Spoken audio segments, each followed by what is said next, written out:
What is up, the Bomb Squad? This is Don the Bomb, and I am back. And better than ever. Well, actually, I'm not better than ever. I guess it's just something people say. But I am back for another exciting action-packed wrestling figure unboxing and review. So today, I got a special package in the mail. It is from my friends over at Major Bendies, or I think they're called Collect Major these days, but it's another installment of the Big Rubber Guys series. Now, I have the Brooklyn Brawler and the King Handsome Harley Race. A couple of heavy hitters for my favorite time. Well, actually, Harley Race was a heavy hitter. Brooklyn Brawler, not so much, but we need all places on the card represented in my LJN collection. So my favorite era of wrestling was the Golden Era, the Hulk Hogan era. I'd say around 1985 to 1991. That was playing all the hits for me as a very, very, very young boy when I was introduced to pro wrestling. I saw all these larger-than-life characters, just big, intimidating people. And now, as a fan of the original LJN WWF line, people over at Major Bendies, they know what we want because they want it too. Because they are collectors, they are wrestlers. I am so excited to see where this line is going to go in the future. I'm sure they're going to fill out the entire roster, try to plug as many holes in the original LJNs as possible, and, as they've already proven, give us better versions of the previous LJN originals. I am here for that. Checking all the boxes and playing all the hits. And here's a couple hits being played right here.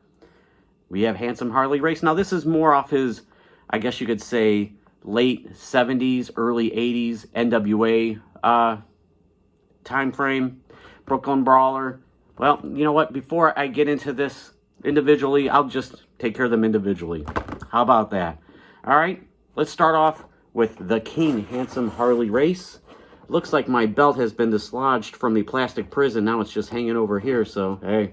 There's some nice artwork of the King right there. Harley Race, Big Rubber Guys, Major Wrestling Figure Podcast. This cross-sell of Big Rubber Guys is getting so large now, they're actually going to be running out of room real soon. And you can collect them all. I'm trying to do that. It looks like NWA Power is represented, so it looks like Major Bendies had to pay for the use of the NWA, probably title belt, and maybe even the Harley Race persona from this era. But hey, and there's Harley Race down there. Barcode another jibber jabber. That down there. Oh man, like I said, for a LJN original collector like myself, I still have all of mine. Except for the Ultimate Warrior and Ravishing Rick Rude, which I did sell last year because, I don't know, because I just needed the money. And I wanted to get some customs on there that actually look better. Those were not two of my favorite LJNs, but I will digress. Maybe Big Rubber Guys can bring us those two guys. Let's hope so. Let's hope so. Now, that would definitely be off to the races. All right, there he is in his plastic prison. Handsome Harley Race. The good thing about these boxes is they're easily taken out for people that like to display them loose or on card. I am a loose collector myself for the most part. All right, plastic prison, not so hard to escape. All right, very nice, very nice. First, let's go over the accessory, which is the NWA World Championship. It looks like more and more figures that are going to be coming out from the Big Rubber Guys line are going to have more of these championships. More belts, the merrier, I say. It's a very nice, very, very detailed for this scale. Very nice. And here is Handsome King Harley Race. Got those mutton chops reminiscent of Lemmy from Motorhead. Sideburns. Even have the tattoo work. You know, back in the day, back in the 80s, guys, if they had tattoos, would probably be one here and one there. They really didn't have sleeves or anything like that back then. Just seemed like it just became a thing, you know, about 20 years ago. But there's the attire that he generally wore from that time frame. White, red, white, and blue. He was a really tough, rugged individual. All right. I mean, what more can you say? They're not articulated, so you can't go over articulation and all that, but it's just definitely playing, like I said, all the hits. Kind of looks like these guys have seams. They might actually be put together in 4 pieces instead of, you know, a full mold. Hey, be it as it may. I'm not sure if we're going to get a King Harley race version, but I'm happy to have this one. But I already do have a King Harley race version. This is the original LJN King Harley race. Safe to say, back in my playing days, he did get some match wear. I just don't understand why he's wearing the cape, and why the cape doesn't go all the way down to his feet and just stops at his belt. Makes no sense to me, but hey. So I have 2 versions of the King Harley race. Can't go wrong with that. If I was to rate this Harley race figure, I would probably give it a solid 8.0. I love to see it. Let's move on to the Brooklyn Brawler. Brooklyn Brawler former one Steve Lombardi. Also played a couple other characters like one of the Doink the Clowns. I think he was Abe Knuckleball Swartz. He was one of the Kimchi guys that was a handler for Kamala. It goes on. He was in the WWE/WWF for quite a while. Backstage and all that other stuff. Jobber to the stars. Back when he was Steve Lombardi, you know, he's just a straight jobber. He won very sparingly. And then, towards the end of 1988, Steve Lombardi got a push. He got matched up with Bobby the Brain Heenan for about 6 months. Had feuded with the Red Rooster, Terry Taylor, and went back to jobber to the stars. He would beat up other fellow jobbers, but then he would lose to everybody else. That's all right. You have to have your places on the card. Not everybody can be a main event star. And I do like the Brooklyn Brawler. There he is right there. Steve Lombardi, the Brooklyn Brawler. Look at that pose. Now that's good for fighting. You can just uppercut somebody, give him a suplex. You have the tattered jeans, holes in the shirt.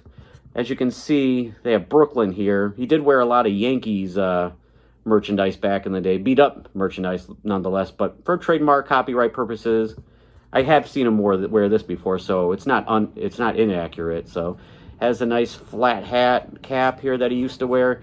And you can't go wrong with the cigar. I don't know if he ever took the cigar and rubbed it in his opponent's faces, but I think that would have been a good idea. Oh, man, just, once again, you know, playing all the hits.